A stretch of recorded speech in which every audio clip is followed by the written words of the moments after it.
Apple just posted $112 billion in net profit for fiscal 2025. I mean, they are riding on an all-time record of $416 billion in revenue. It's massive. Right. By every traditional metric of capitalism, they are winning at a scale that is almost difficult to comprehend. Yeah. So why is almost everyone in tech absolutely convinced they're completely lost? Yeah, that is the big question. Welcome to today's deep dive. It is Friday, April 24, 2026, and we're unpacking what might be, the most fascinating corporate paradox of our time. That disconnect between the numbers and the narrative is exactly the heart of what we're looking at today because, the financial statements portray this fortress of absolute dominance. Right. Yet the cultural narrative, the analyst reports, the tech journalists, they all insist that the world's most valuable company has just completely lost its ability to lead at the frontier. And that is exactly the mission of this deep dive.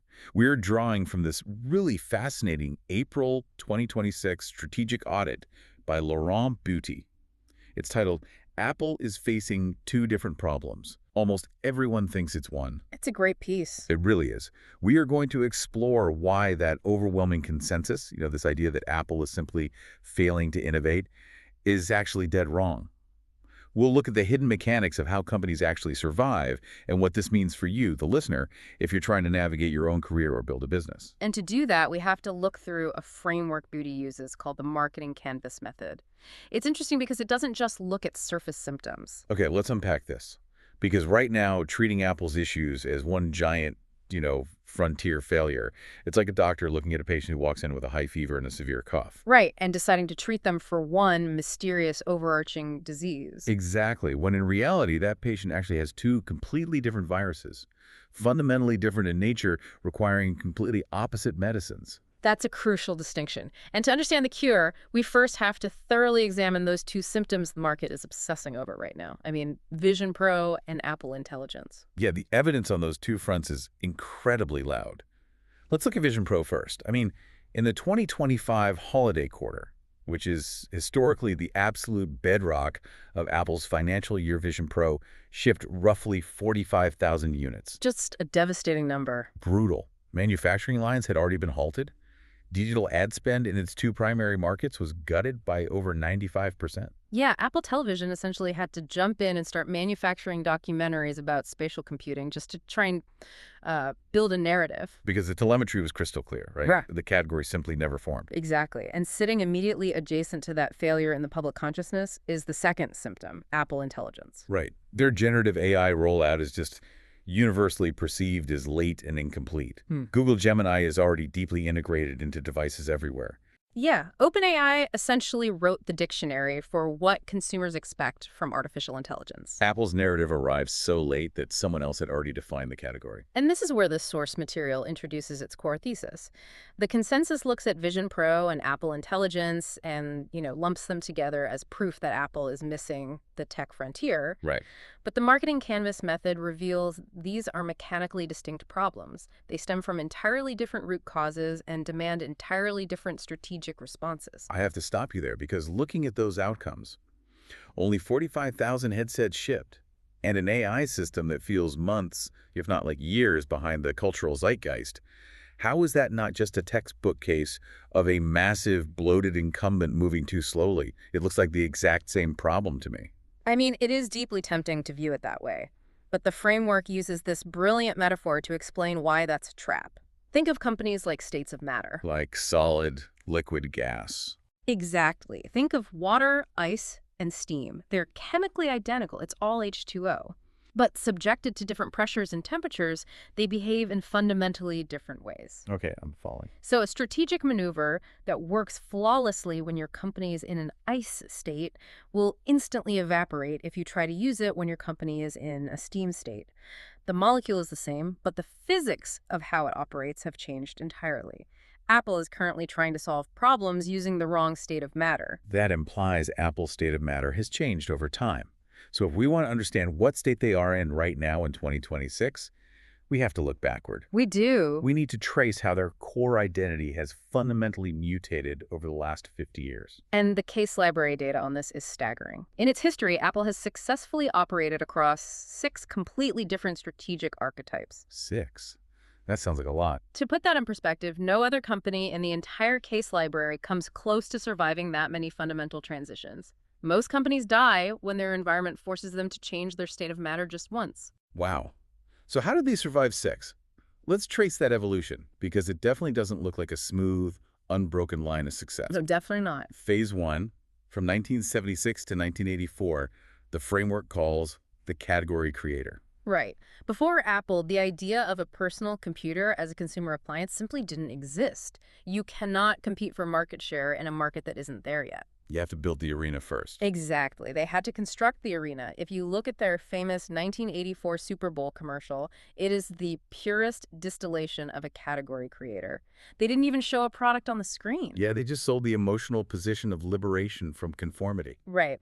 But that capability didn't last. Phase 2, from 1985 to 1996, is the era everyone kind of forgets. This is when Jobs is ousted by the board, right? Yeah. In favor of John Scully. Yes.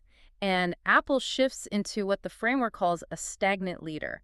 Over 11 years and 3 different CEOs, their market share utterly collapsed from 12% down to below 4%. That is wild. It is the most instructive period in their history.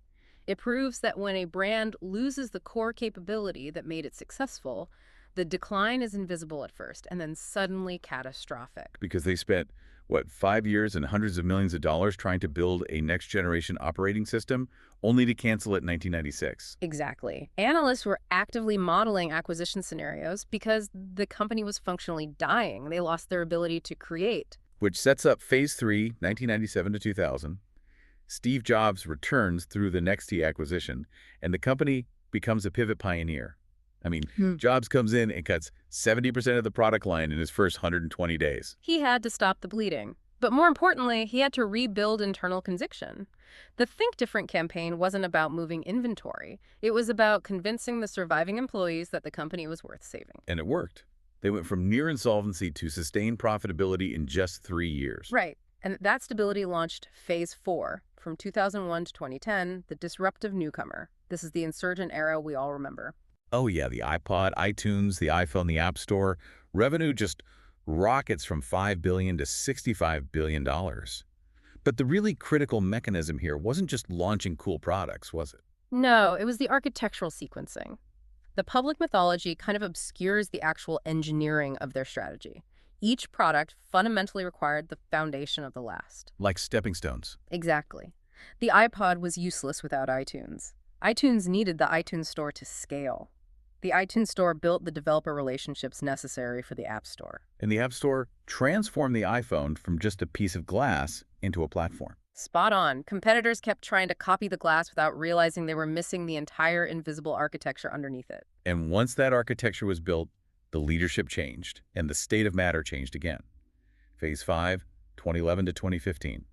Tim Cook becomes CEO, and Apple transitions into a scale-up guardian.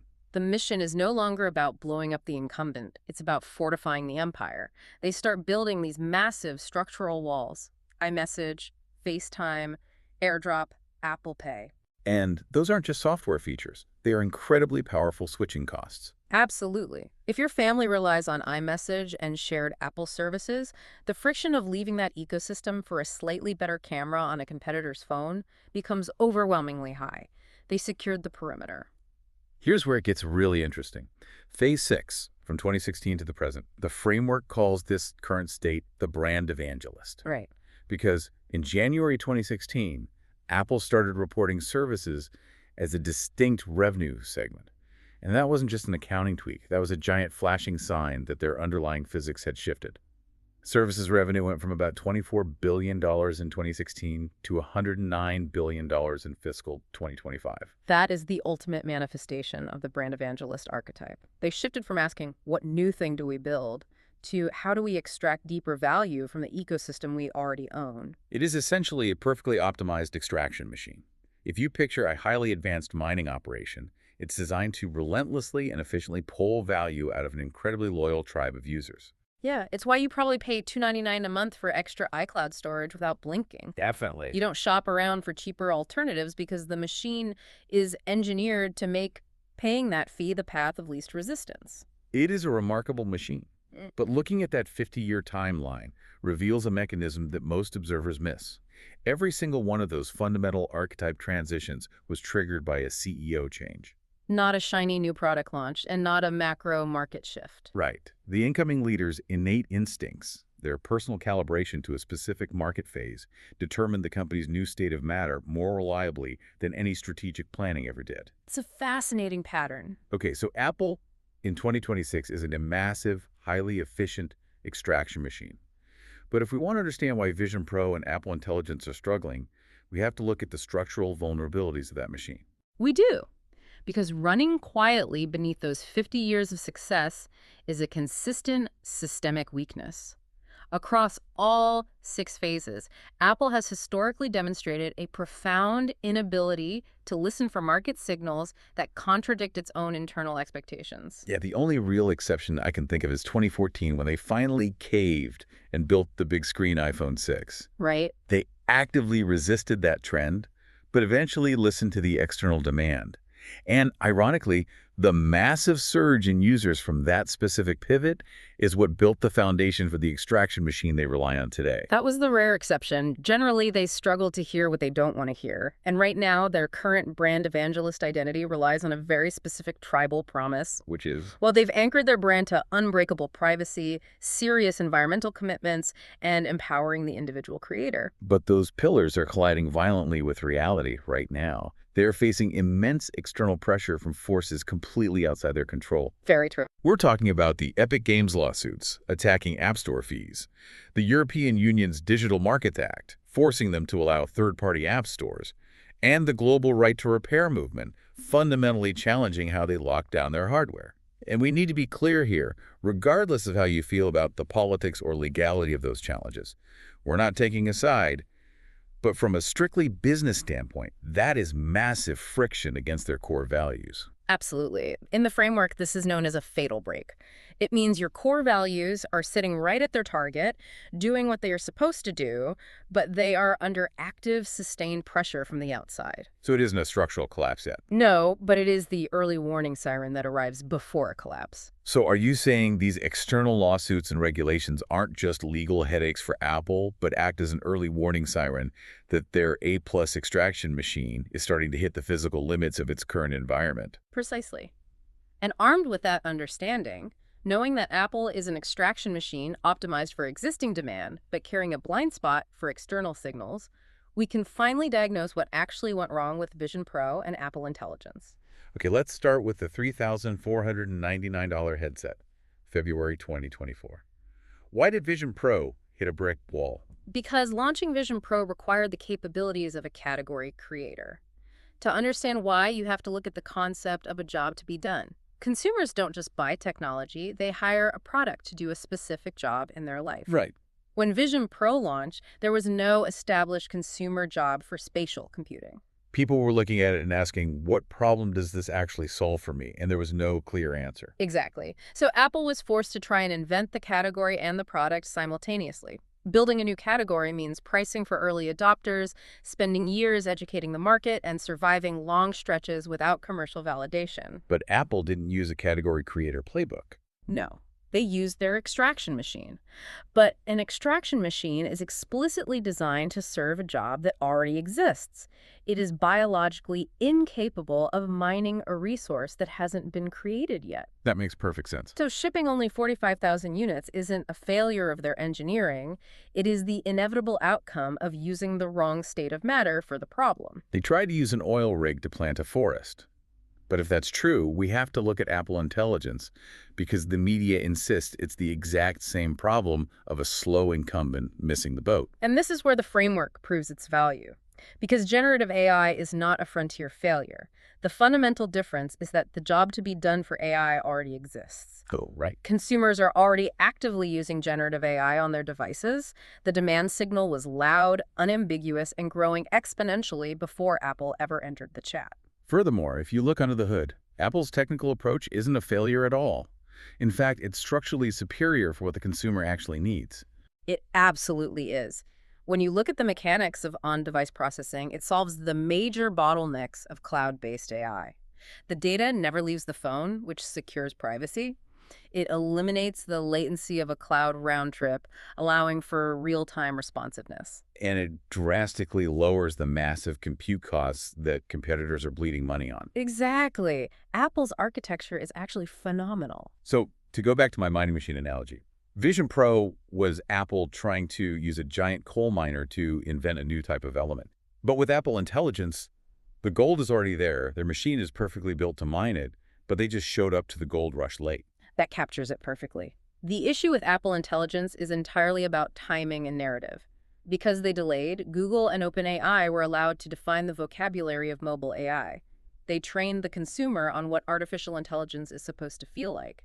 Which means Apple's problem isn't building the tech. It's a massive marketing battle. They have to convince a market that already knows what AI is to completely reconsider that definition and accept Apple's version instead. It is a narrative battle, not an architectural gap. Vision Pro lacked a job to be done. Apple Intelligence was late to a job that was already everywhere. When analysts treat those two distinct failures as the same overarching disease, they end up prescribing the wrong medicine for both. So what does this all mean for you, the listener? How can you apply this framework to your own projects or company? The audit leaves us with 3 highly actionable strategic questions. First, you need to separate your bets. Meaning? Look at the innovative projects you're working on right now. Be brutally honest. Which of them are addressing a job to be done that already exists in the market, and which ones require you to invent the market from scratch? Oh, okay. The first category utilizes your current skills. The second category requires entirely different capabilities you likely don't possess yet. You have to know which state of matter you need before you spend a dime. The second question, are you pre-building your architecture? Like, are you investing in the structural foundation of your next phase while your current phase is still profitable? This is a matter of survival. Look back at Apple's history. Phase 5 built the walled ecosystem that Phase 6 currently extracts $109 billion from. Right. The walls have to be built before you can charge a toll. Exactly. Preparing for the future always steals capital and focus from your present success, but the historical record is clear. If you don't fund the architecture for your next phase, you won't have one. And that leads to the third question, which ties back to that fascinating pattern we noticed. When you are looking at new leadership, whether it's hiring a new manager, selecting a CEO, or even assessing your own capabilities, are you looking at what market phase their instincts are actually calibrated for? It is the most critical variable. Every time Apple fundamentally changed its posture, it was triggered by a change in the CEO. The person sitting in the chair determines the archetype more than any strategy deck. You have to ensure your leadership's natural instincts align with the state of matter the market requires. Which leaves Apple staring down an unprecedented challenge over the next 24 to 36 months. Because every time they successfully transitioned in the past, their hand was forced. In 1997, they were weeks away from bankruptcy. In 2011, Steve Jobs' declining health forced Tim Cook into the role. Crisis was the catalyst. But 2026 is completely different. They are operating from a position of overwhelming financial strength. Record profits, record revenue, Right. making the internal case that they need to radically change their DNA based entirely on early warning sirens that haven't dented the balance sheet yet is incredibly difficult. Yeah. Can a massive extraction machine deliberately transition itself into a new state of matter without a near-death experience forcing it to? To see if they can pull it off, the source outlines 3 very specific metrics to watch over the next 3 years. First, watch the pricing and positioning of the second-generation Vision Pro. Do they finally launch it with a clear, resolved job to be done? That will tell us if spatial computing is actually becoming a viable market or if the category is just a mirage. Second, pay close attention to Apple Intelligence. Watch the telemetry to see if their localized on-device architecture actually drives a measurable shift in how users behave. Proving that their privacy-first bet was correct. Yes. And third, watch the iPhone revenue. Specifically, does iPhone hardware drop below 45% of Apple's total revenue? That is the structural threshold indicating that the services extraction machine has become their primary reality, meaning they've entrenched themselves further into their current archetype rather than evolving. Because diagnosing a business requires looking far past the balance sheet. You have to understand the physics of the organization. You cannot solve a category creator problem using an extraction machine. And being late to a market isn't failure of your technology, it's a failure of your narrative. It fundamentally changes how you look at corporate success. We've learned today that you can't just slap a single label on a struggling product. It's so easy to assume a profitable company is invincible, but those profits can mask a machine that is structurally incapable of adapting to what comes next. And that leads to a rather haunting thought to leave you with, building on everything we've explored today. If we know that every major strategic shift at Apple required a change in leadership, it means the board selecting the CEO is actually selecting the company's biological capacity to survive. Right. So ask yourself about your own organization if the innate instincts of the leader dictate the company's state of matter. What happens if your current leadership team is simply biologically incapable of seeing the next transformation required to survive? Thank you for joining us on this deep dive. Huh. Keep questioning the consensus, keep looking at the underlying physics, and we will catch you next time.